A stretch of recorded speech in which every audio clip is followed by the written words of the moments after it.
Thanks for watching News 12 on your side. From the station that's on your side, News 12, first at 5, continues. A growing problem for a local neighborhood as they say a sinkhole continues to expand. Why one couple says the city of Augusta is ignoring them. But first, we want to head straight to our First Alert meteorologist, Mikkel Hannah-Harding, in the Weather Center, because what's causing these sinkholes is this onslaught of rain, Mikkel, and we saw a lot of thunderstorms last night. Can we expect that tonight? Well, it's not looking to be a similar situation, since storms popping up and also your weekend outlook coming up in the full forecast. Okay, thanks, Mikkel. Sinkholes, roadways flooded, and a long list of excuses from the city when it rains, especially when we get as much rain as Mikkel's been talking about. Everyone wants to know where that stormwater money goes and why these issues can't get fixed sooner. News 12's Hallie Turner is digging deeper to find out those answers. On a weekly basis, the city tells me they see anywhere from 1 to 2 sinkholes like this one, and it's a big safety hazard. But they assure me they have a process in place to fix it. But the issues are forming faster than they can get to them. Because Augusta is so old, engineering tells me many of the main water pipes are metal and are rusting away. Not only can that be a factor to flooding and sinkhole issues, but if your property is located close to a body of water, like the Wood Lake neighborhood, then you will have a greater chance of running into issues. For one homeowner in Wood Lake, documents show the city pipe did bust in 2019. Dr. Malik tells me this is the case for many areas across Augusta, but the system can't be replaced all at once due to cost. And when the funds aren't as easily available to fix them as they pop up, they run into backlog issues. The sinkhole will happen because of the aging system. And you can't replace the system because of this, it's cost prohibitive. Because it's an old city, it's Augusta in 1857. So our system, most of the places are older, like 50 years, 60 years, even downtown is over 100 years old. So compared to our neighboring areas, they are new, so they don't have as many maintenance issues as Augusta has. So back to your question, how we address it, and see if it's a real safety issue, then we have to find the money. And coming up all new tonight on News 12 at 6 o'clock, we're following the storm drain money, giving you a deeper look at why these repairs take time. Okay, thanks for that, Hallie. Earlier this week, we told you about the 6th rabid raccoon in our area. That one was in Trenton, South Carolina. Now there's been a 7th. The McDuffie County Health Department says this latest raccoon spotted at a home on Woodcrest Drive. On your screen, you can see a map of all the locations where a rabid raccoon has been found. For a full list of where each was found, you can check out our website, wrdw.com. The city of Augusta gearing up for Pride Week. Here's a look at the setup across the city ahead of tomorrow's festival kickoff.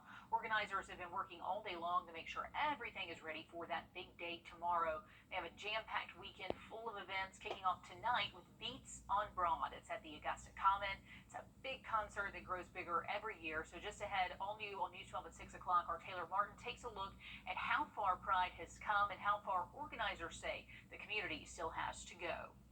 Millions of Georgians use rideshare services like Lyft and Uber. In fact, Georgia is one of the major markets for the apps. Now a new law going into effect July 1st could impact your safety. You may not even know it until it's too late. Abby Casares has the story. This new law signed by Governor Brian Kemp takes effect on July 1st. It means that drivers won't have to pay as much on their insurance. It means that riders might not have to pay as much per ride. But it also means if there ever is an accident, all of your injuries as a passenger may not be covered. Ken Wainwright says Uber driving helps pay his bills. This is the future. This is where it's moving to. People can turn on an app and people can make money, make their, pay their rent, be able to support their kids. Getting behind the wheel can be lucrative for drivers, but it can also be risky for everyone on board. In 2019, there were 5,890 Uber and Lyft accidents in Georgia. Jeff Butler is a personal injury law attorney fighting for people who have been hurt in car wrecks. A lot of people think about personal injuries. They don't think about the way this is going to matter for the rest of your life. He's concerned about a new law going into effect on July 1st. It lowers passenger protection insurance from $1 million to $100,000. With a serious injury, past medical bills, future medical care, pain and suffering, lost wages are going to eclipse or pass that number of $100,000 pretty quick. A spokesperson from Uber shared this statement celebrating the change. Georgia has been the most expensive state in the country to insure for rideshare, leading to higher fees for riders when compared to other major markets. This new change is a welcome step forward in making sure Uber is affordable for Georgia riders. But it's unfortunate that right now it's being led by the dollar and it's not being led by the heart. That's what's unfortunate. Wainwright says drivers aren't happy about the change. While it may save them money, in the long run, he fears more people will stop driving because of the change in coverage. We're still weeks away from that law taking effect officially on July 1st. In Atlanta, I'm Abby Kasouris. All right, thanks, Abby. We've been telling you about vet shortages here at home and all across the country, and a solution for us here in the two-state is on the way, but it'll take a few years to feel the effects. Clemson University approving the launch of South Carolina's first ever College of Veterinary Medicine. The university plans to enroll the first students in 2026. The College Board says this will help with a shortage of vets we've been dealing with and give students in South Carolina an opportunity they've never had before. There's an abundance of highly talented students in South Carolina interested in earning veterinary degrees, but since South Carolina does not have a veterinary college, they currently earn their degrees in other states where they are strongly tempted to remain and not return to South Carolina to contribute to South Carolina's economy and quality of life. Clemson's board also voting to freeze tuition for the next school year, making this the fourth year in a row they are not increasing tuition for students both in or out of state. Did you know the CSRA has a major hand in helping NASA send astronauts back to space? After the break, we'll show you how we're connected to it all. We are tracking the chance for a few hit or miss showers and storms through tonight, but as we head towards tomorrow, a total 360 in the forecast. Your full forecast comes up next. All new tonight at 6 o'clock, we hear from one veteran who says there still isn't enough resources for those suffering from PTSD. Time and temp is to improve over time. Kinda like us. Osteobiflex, because I'm made to move. Hey, Brett, I think we need a jingle. What do you have in mind? I don't know yet. Well, if you're taking something, come knock on my door. Come and knock on my door. If you're 64. It's not expected to become a hurricane, but as you can see, Tropical Storm Brett still packed a punch. This is some of the severe weather it brought to the eastern Caribbean last night. This video is from North Point, Barbados. Other areas hit by Tropical Storm Brett include Dominica, St. Lucia, and several other small territories. But Brett is the second named storm in this year's Atlantic hurricane season. The season just started, and it's not just Brett brewing in the Atlantic, so we went ahead over to First Alert Weather Center. We've got meteorologist Mikkel Ham-Harding. So there's already a new tropical storm you guys are keeping an eye on. Cindy, tell us. That's right. So first we'll take a look at Brett. Cindy, right as we finish off next week. Okay, thanks, Mikkel. With the successful launch of Artemis 1 at the end of last year, NASA is on track to return to the moon over the next several missions. And one local company is helping with the missions. First Alert meteorologist Anthony Carpino takes us to Aiken. It may not look like much right now, but this molten glass is playing a vital role in NASA's return to the moon and back. Bruce Ogilvie is the commercial leader at AGY, a global company that's been in Aiken since 1960 and's been making high-end fiberglass ever since. The Orion capsule, the external surface has to take a lot of heat. We make some really interesting fibers that get used in those kind of panels. AGY is the first step in a long process of turning raw materials into something that will protect astronauts like Reed Wiseman. Anthony, glad you could make it. Reed is commander of the Artemis 2 mission that will launch late next year. We're going to go 2 laps around the Earth, and if everything checks out, we will use our European service module and power ourselves out past the moon and come back.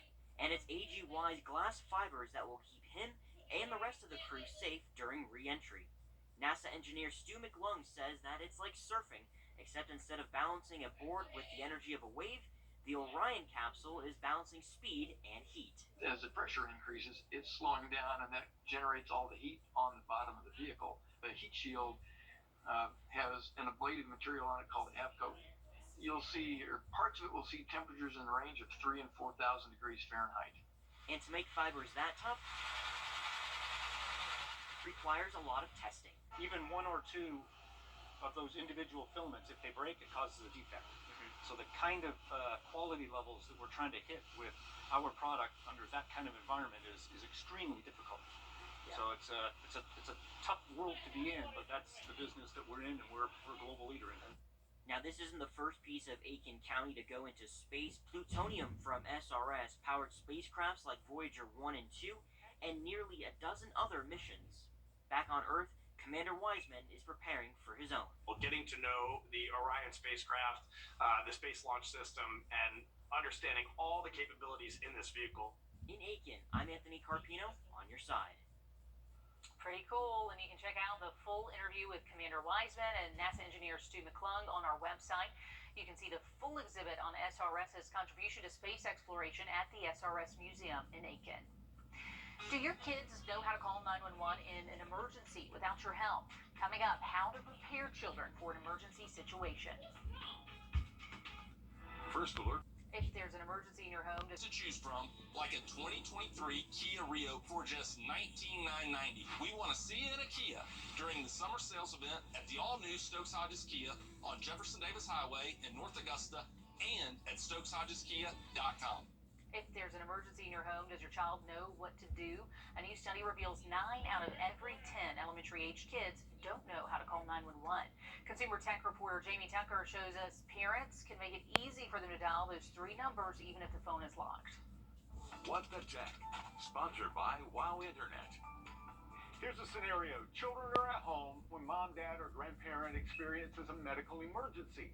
Even if the child can find a smartphone, it's probably locked with a passcode. So what can they do? Well, fortunately, parents and grandparents can teach those children ahead of time how to call for emergency help. Hey Siri, call 911. On an iPhone, it's as simple as that. Even if the phone is locked with a passcode, they can ask Siri, provided their parent allows Siri to respond on a locked phone. Swiping up on an iPhone or Android device will also show an option to call emergency. On iPhone, they'll simply tap call. On an Android phone, they'll need to enter 911. On an iPhone or Android device, teach the child to press the side button 5 times, which will dial 911. On an iPhone, it will even call your emergency contacts. But they'll still need to find a smartphone to use. By now, you may have an old smartphone lying around. Connect it to a charger and place it in a room like we did with old landline phones. Make this your family emergency phone. The child will know where it is at all times, and it'll dial 911 even if it can't be used for anything else. And when you're practicing with the children to do all of these things, put the phone in airplane mode. That way, when you're practicing, it's not going to disrupt the 911 call centers. That's What the Tech. I'm Jamie Tucker. All very good advice. Okay, ties to the game of football run super deep around here. DuSail Sports Director Dan Booth joins us to tell us about a Thompson native who has had a lot of success in the USFL. The United States Football League, otherwise known as the USFL, made its comeback in 2022, and during that time, former Thompson Bulldog and Georgia Bulldog John Atkins has been able to continue his football career after moving on from the NFL. Atkins currently plays defensive tackle for the Memphis Showboats due to his ability to pressure the passer and to be physical approaching the running game when it comes to stopping that side of the ball. He made the 2023 All-USFL team. This list of players recognizes the best individual performances around the league throughout the season. After his time in Athens, Atkins played 2 seasons with the Detroit Lions before joining the USFL.